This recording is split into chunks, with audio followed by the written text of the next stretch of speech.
ummeli we-ANC uthi lokhu kungenzeka kwenziwa ngababomu yileli qembu ukuheha abavoti.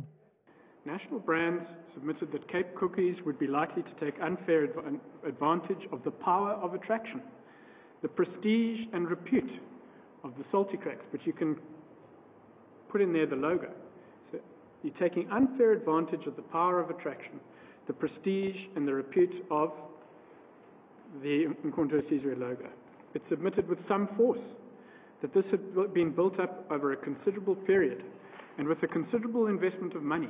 We're not talking here about money, but we are talking about people's livelihoods over 60 years in the struggle. Owethimba labameli be-MK utshela inkantolo ukuthi i-ANC kumele ilethe ubufakazi bokuthi lokho kusetshenziswa kophawu kwaletha ukudideka kubavoti. We can accept that the ANC under this requirement is required to prove that use by the MK party is likely to deceive or cause confusion.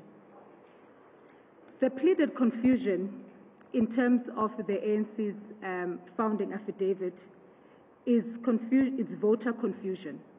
Lo mdonsiswano wophawu nemibala yeqembu i-MK party waqala ngesikhathi leli qembu libhalisela ukungenela ukhetho lwangonyaka odlule.